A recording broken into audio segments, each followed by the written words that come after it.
Eto, bato-bato sa langit, tamaan, buti nga sa inyo. Tingnan nyo mabuti, no?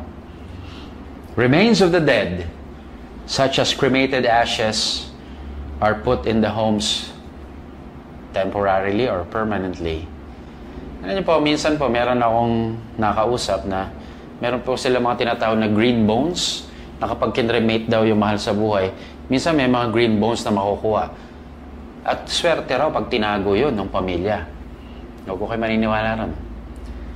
Nagiging dahilan din po ito ng pag-anyaya ng masasamang spirito.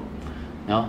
Because yung pong remains o yung cremated ashes, no, na nasa urn, they must be put in columbaries, no? Mga buto sa mga ossuary. That's the proper way. That's the Christian way. If not the burial one, no? Yung the burial, yung paglilibing, okay? Yung talagang makakristiyanong pagturing sa katawan ng isang tao.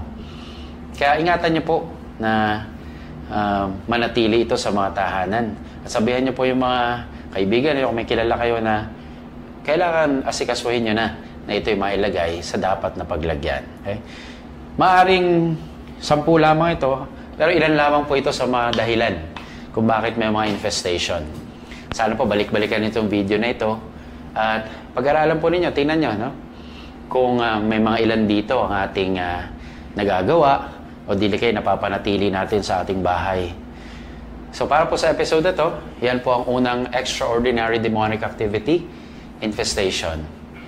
And sana po sa atin pong pamumuhay, lagi nating maisaisip na Diyos lang mahalaga na. Sa katunayan, siya lang ay sapat na.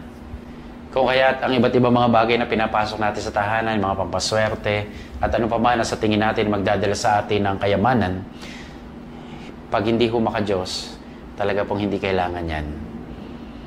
Kaya po, sa Diyos lang tayo umasa, sa Diyos lang tayo kumapit, at nawa, protektahan po ng Diyos ang bawat tahanan dahil mahalaga po na tayo ay malayo sa kalaban. So keep on praying, no? Praying to God alone and not seeking help from other powers. Okay? Kaya po, yan ang paalala ko po sa inyo ngayon. And this is the Catholic way. Hold on to God, but only to God.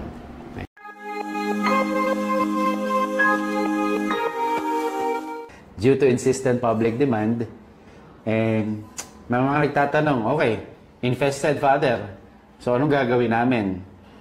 Kaya itong episode na ito ay para turuan na rin kayo at ano yung mga pwede nyong gamitin para sa inyong mga tahanan. Nang sa gayon ay makalaban tayo o meron tayo mga sandata laban sa mga masasamang espiritu, no? Kaya sabihin na namin sa inyo kung ano yung mga kailangan o kung ano yung magandang nasa bahay ninyo para na sa gayon makalaban kayo sa masamang espiritu, sa demonyo. Okay? So ihandaan nyo sarili ninyo sapagkat medyo marami-rami, pero papangako sa inyo, ito yung makakatolikong pamamaraan, mga kristyanong pamamaraan. Una ako na kayo. Wala rito mga buntot page, ha? Wala ritong bawang para sa aswang. At ano-ano pa mga agimat o binigay ng mga albularyo. Kaya tanggalin nyo na sa isip nyo yun. Ang mga sasabihin ko lang ay gamit ng pinapayagan o gamit na pinapayagan ng simbahang Katolika.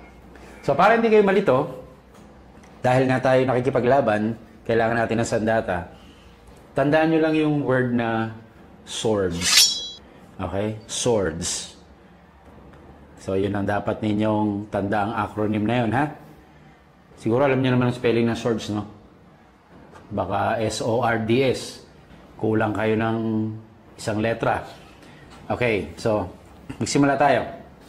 Letter S. So, ano yung, excuse me, ano yung sa letter S na madalas na ginagamit din namin at pwede rin ninyong gamitin sa inyong mga tahanan?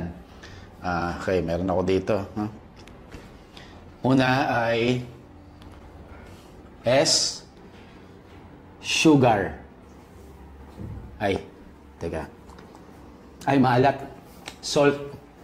Okay, hindi ito sugar, salt. Pero hindi ito ordinaryong salt. Hindi na siya magiging ordinaryong salt at magiging sacramental na siya kapag siya ay in-exercise at binless. By the way, mahalaga na yung mga gagamitin ay yung mga nabasbasan. Preferably in-exercise muna bago binasbasan. Kaya simulan natin no, sa S, salt. Kadalasan ito ay ini-sprinkle sa mga corners ng bahay ninyo. Okay, konti-konti lang. Sa mga ilalim ng bedroom. Ilalim ng bed pala. Ilalim ng bedroom. Baka ilalim ng bedroom, sala yun. Okay? Pero ilalim ng bed, no, pwede nyong ilagay. And usually, nakita ko rin na effective na kapag naman binabangungot ang tao, kukurot lang ng mga 3 kilo. Tapos kainin mo. What? Paggising mo, may sakit ka na. No, pero konti lang. Yung totoo, konti lang. A pinch of salt and then kainin mo bago ka matulog. Tapos meron kang prayer na sasabihin para hindi ka bangungutin or you will not experience any nightmare. Okay? So yun, just sprinkle around the salt. Tapos mamaya yung mga prayers ay ilalagay natin sa through QR code. Okay? So S is salt. Hindi kailangan ng pepper. Okay? Kasi iba na yun. Iba na gagawin mo nun pag may pepper pa. Okay? Next. W. Okay. W. Wala. Hindi. Water. Okay? So, exercise blessed water. Dito, nakalagay na to sa container, no? Dito po kami, kasi sa parish, meron kaming bine-bless na water. Nilalagay namin sa isang banga para kung may gustong humingi, pwede naman. Kung may mga dala silang tubig, bine-bless din, ina-exercise and bless. So ito, laging ready lang to rito. Pero ako personally, pwede rin naman, no, na yung potable water. Okay? Potable. Alam niyo ibig sabihin ng potable? Ibig sabihin, nadadala. Potable. Hindi, portable yan. Potable, ibig sabihin, naiinom. Okay? Naiinom. Potable. Wala yung R, ha? Okay. Pero pwede rin, portable. Hindi nadadala mo yung tubig. Portable and potable. Okay?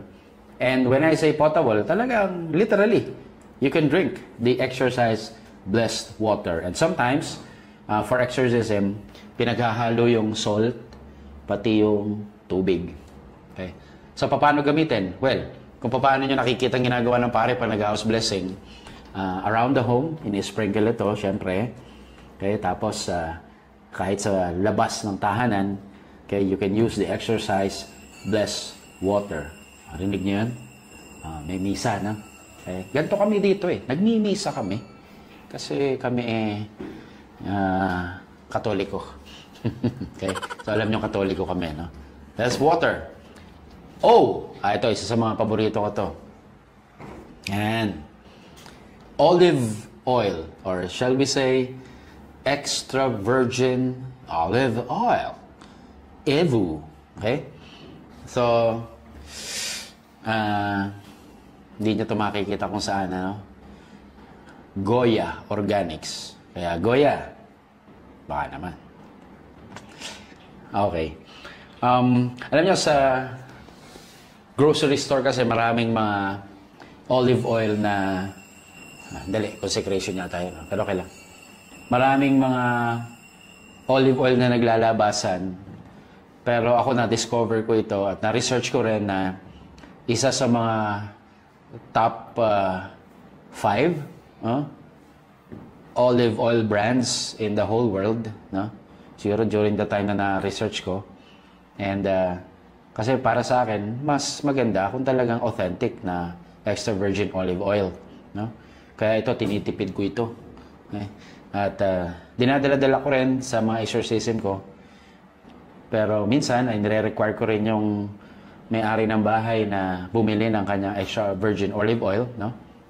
But this, I bring this especially kung halimbawa, talagang alam ko na matinding kalaban, halimbawa sa tao, no? Kasi para sa akin, yung olive oil, nagtatagal po dun sa lugar.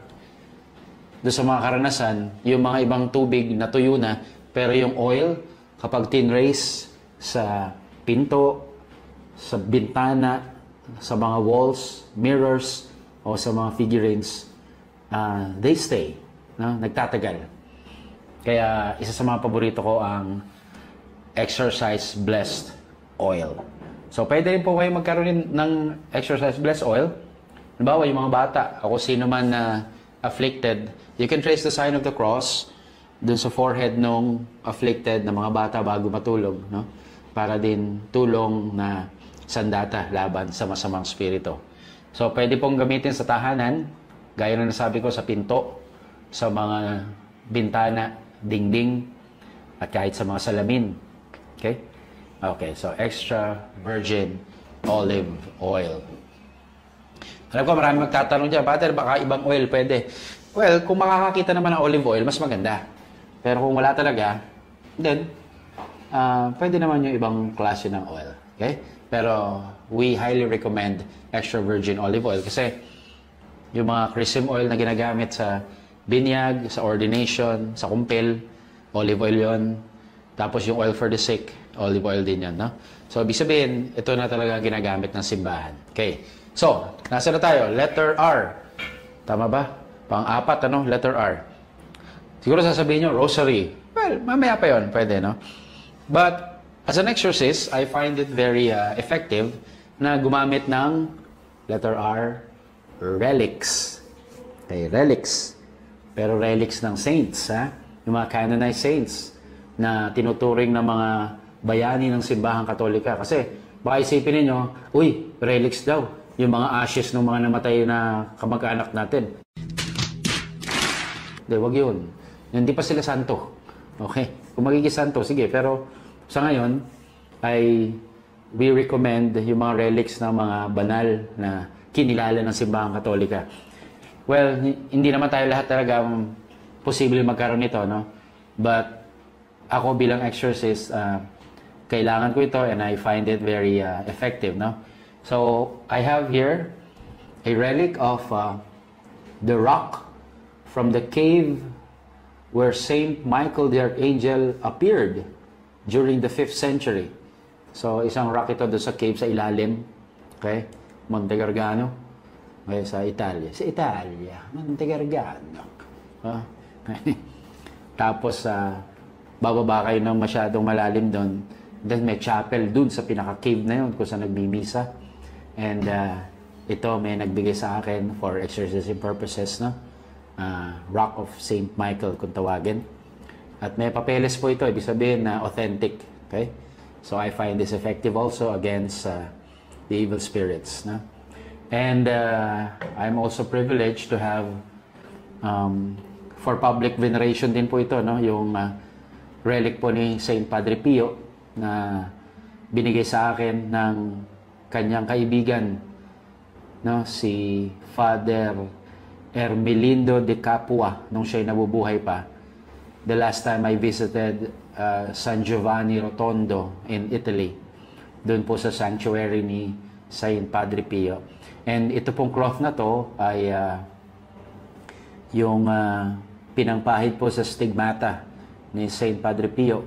So this contains the blood and the water from Padre Pio. Okay? So I also find this very effective na to relic na to. I also have the relic of Saint Gemma Galgani, no? Wala lang dito. Andun sa kwarto. Hindi ko na makaiwanan. Pag para kunin pa yun. No? Pero hindi ako nagbibiro, meron ako, no? Nanggaling din sa katawan niya. And pinakilala ko naman sa Gemma Galgani, di ba? Isa sa mga mystics, passionists, no? So, yun po yung mga ginagamit ko against evil spirits during exorcism sessions. Okay? So, relics. Now, D, devotional images. Ayan. Tingnan nyo na lang, no? Devotional images. Pag sinabi mong devotional images, ito yung mga bagay na nagagalit ang mga ibang relihiyon sa atin eh. No? Kasi may mga imahin daw tayo, may mga ribulto. Pero siyempre para sa atin po, dahil nagkatawang tao ang Diyos sa katauhan ni Kristo, ay ang Diyos ay nasimulang makita, mahawakan, no? Naakbayan nila. Kaya doon po nanggaling yung ating debosyon sa mga imahen. Because God, or the Word, was made flesh. Okay? Kaya po meron tayong mga representations ng ating mga pinararangalan sa langit. So, ano yung mga devotional images na dapat meron kayo sa bahay nyo? Para po mas protektado rin. So, i-check nyo ho yung bahay ninyo, no? Una, siguro yung mga images ng mga santo. Kita nyo ito nasa kanan ko. Huh? Saint Joseph, the terror of demons. Okay? Yan. Saint Joseph, terror of demons. Kumbaga, kala mo lang yung lili na yun, ano? Si simple-simple, panuhog pala yun ng lalamunan ng Diablo. Okay? Saint Joseph, terror of demons. Some of you siguro yung mga, Padre Pio. Yan. Image ni Padre Pio. O dili kaya, mga image ng mga santo na paborito ninyo at mga patron ninyo, Saint Therese of Lisieux. Kaya yung titulo ng parokya ninyo, hindi ho yung titulo. Hindi ho yung tinutukoy yung titulo. Yung title, titular po ng parish nyo. Baka sabihin nyo, naku, Padre, pahiram nga ng titulo ng lupa. Hindi yun, hindi yun. Yung santo na patron ng inyong parokya, no? Magkaroon kayo ng mga imahen sa tahanan ninyo para po yung infestation maiwasan din. So, aside from the images of saints, you can also have images of angels. Diba, no? O yan. Okay? Saint Michael at, teka ha, tatlo lang ang ating kinikilala. Ulit ha, Michael, Gabriel, Raphael. Michael, Gabriel, Raphael. Dati may nagtanong, Father, bakit iba yung nakalagay sa screen? Michael, Gabriel, Raphael. Ang sinasabi mo, Miguel, Raphael, at Gabriel. Ay, pareho din na yun. Masyado kang masyado namang stricto. No? Okay?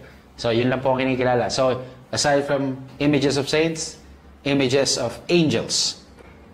And then, syempre, huwag mawawala ang imahin o larawan ng Birheng Maria. Okay? Marami namang mga Marian titles eh. Dito sa kanan ko, my favorite, Our Lady of Guadalupe. No? At tinan nyo yung mga ibang imahin pa ni Maria. Okay? Yan. Kirk. Ha? Kirk.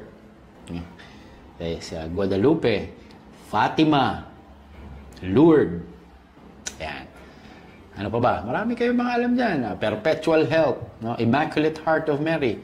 Basta kahit anong Marian image, Marian picture, ay siguraduhin lang na si Maria yon. Okay? Ano pa? Of course, finally, the image of, a devotional image of our Lord Jesus Christ. Okay? So marami rin mga paborito tayo mga imahe ni Kristo. Nandyan yung Christ the King. Nandyan yung Divine Mercy. Sacred Heart. And one of my favorites, Santo Niño. Ayan. Okay? Santo Niño.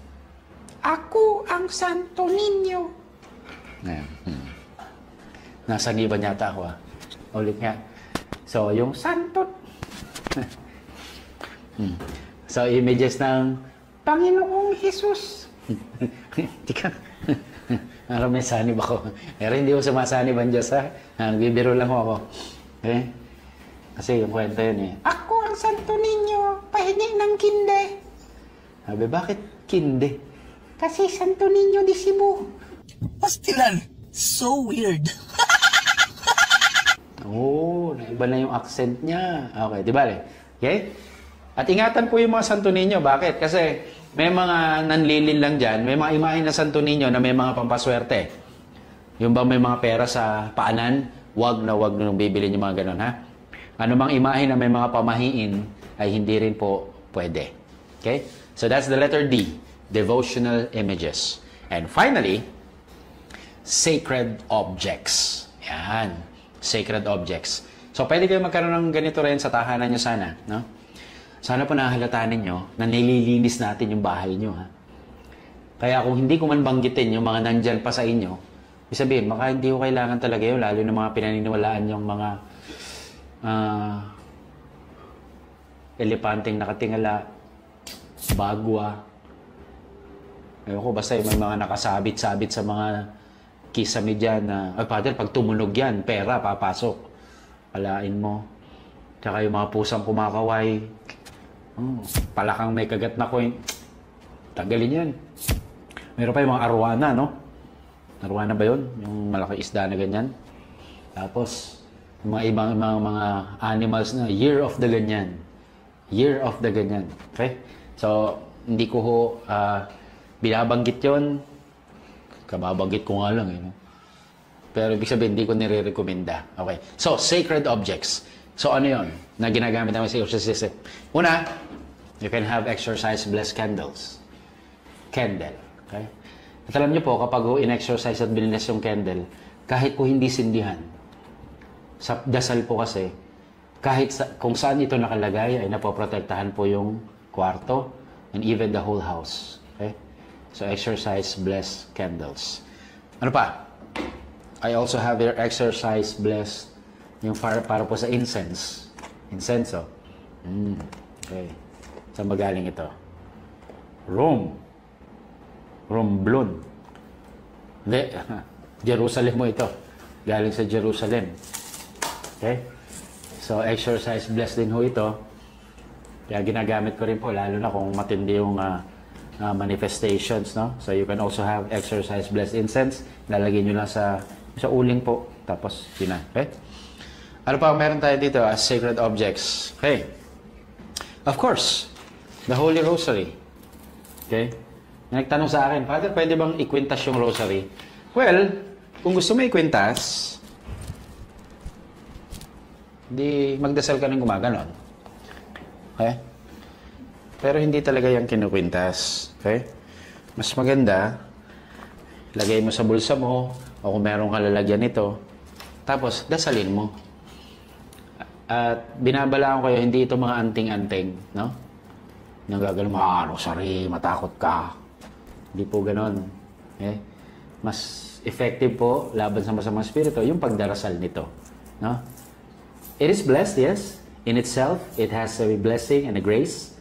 But the praying of it, okay, is much more effective against the evil one. Meron din ako ditong scapular. So, sa mga nag-wear sa inyo ng scapular, okay yan. Okay? Huwag nyong tatanggalin as much as possible para masakal kayo. Hindi naman. Para maprotektahan din kayo. But make sure it is blessed, no? Scapular. Okay? Benedictine medals and Benedictine crosses. Okay? Okay, I am wearing one. At kung meron kayong sinusuot na plain Benedictine medal lang, okay lang din yan. Maganda yan. Okay?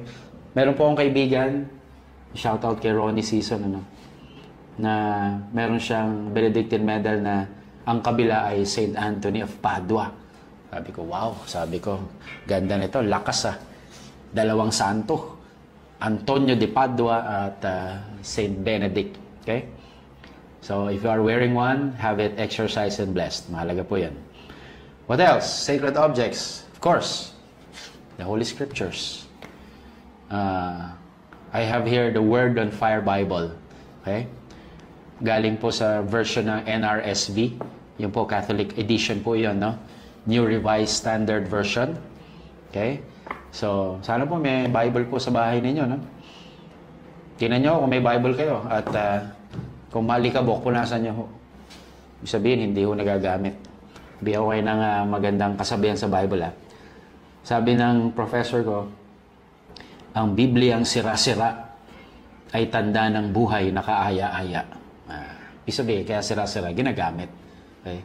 So, your Bible, the Word of God, okay, ay matbisang pananggalang laban sa masamang spirito. Okay? The exorcised blessed bell. Yan. Okay? Bell. Shout out kay Father Nante Tolentino kasi sa kanya galing ito. Tinanong niya ako, Father, anong gusto mong pasalubong galing sa Mexico, sa Guadalupe? Well, anything from Guadalupe. At napaka-providential naman. palad ko sapagkat ang nakuha niya isang bell na may image ni Our Lady of Guadalupe and the crucified Jesus po dito, no? So I use this for exorcism kasi takot din ng diablo sa tunog ng bell, lalo na kung ito ay exorcise blessed. At kapag bagong taon, imbis na paputok ang gamitin, ito po ang pinapatunog ko. Exorcised blessed bell. Okay? And finally, of course, huwag mawawala ang crucifix sa inyong bahay, sa inyong kwarto, sa inyong cubicle. Okay? Kailangan meron po kayong crucifix. Tingnan niyo po ang inyong tahanan. Kung walang krus dyan, mag-isip-isip ka. Ano bang simbolo ang iyong sinasampalatayanan? Okay? So, crucifix. So, mga kapatid, yan po ang swords at ang ating pananggalang laban sa masamang spirito and against infestation. If you have these things, kahit na hindi kompleto, of course, yung faith ninyo, napakahalaga pa rin. No? And as promised, no? Tingnan nyo lang po itong QR code na to. Okay? Dito po. Tingnan itong QR code na to. Okay? Tama ba yung kamay ko? Ewan ko, hindi ko alam kung saan ilalagay ni Kirk yan. Okay? I-scan nyo lang po yan and it will direct you doon po sa prayer na pwede pong dasalin ng head of the family or anyone in the family before using the sacramentals. At narito rin po yung inyong mga dadasalin, cleansing prayer, no? Protection prayer, and of course Saint Michael prayer para po pagsasagawa ninyo ng inyong deliverance session. So sana po ay kahit pa paano ay may natutunan po tayo ngayon at naging tulong po kami para kayo po ay may adya sa anumang infestation. No? Pero lagi niyo pong tatandaan, gaya po ng sinabi ko, bakit po may infestation? Panlilin lang din po ang infestation, no? Ulitin ko lang. Bakit? Kasi ginagawa ng diablo, mag-focus tayo doon sa mga naroon sa bahay. Pero ang totoo, ang problema pala ay nasa ating mga tao. So we have to search into our hearts and look deep within. Baka hindi naman yung bahay ang problema. Baka yung tao mismo. Dahil ang naninirahan ay makasalanan. And look at the state of your soul. If you're not in the state of grace, and then, nandun ang problema. No? Kumbaga, dinadivert lang tayo ng diablo na, mag-focus ka sa bahay. Para isipin mo, ito ang problema, wala sa iyo ang problema. But the truth is, nasa tao pala ang problema at sa kanyang kaluluwa. So, ang papalin lang. Nanloloko ang diablo. No? Pero pag ginawa niyo po ito, kailangan ng puhunan natin ay tapang. Huwag matakot. Dapat ang diablo ang matakot sa atin. Okay?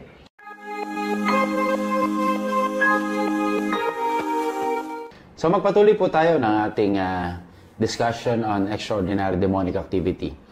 So yung una po ay infestation. Ang pag-atake ng demonyo sa mga bagay, sa mga lugar, at sa mga hayop.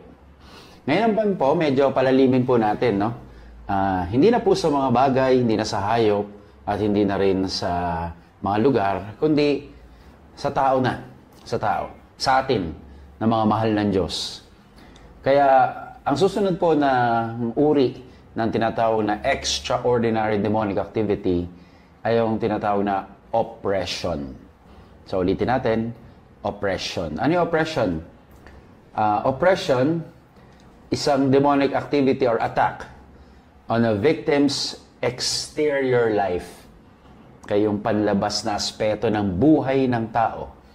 At ano-ano yung mga tinatawag na mga panlabas na aspeto ng buhay ng tao na paborito ng demonyo na ginagambala, ginugulo, no?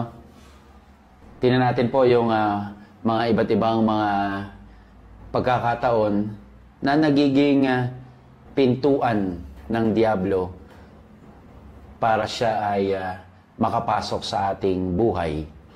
Una na po ay yung kalusugan, bodily health, ano? Yung health ng tao. Alam nyo, minsan mayroong mga pagkakataon, may mga pasyente at may mga biktima na magpapadoktor, magpapatest, kasi may mga nararamdaman sila, may mga complaints sila, no? Pero pag lumabas yung results, wala naman, negative sa anumang uri ng karamdaman.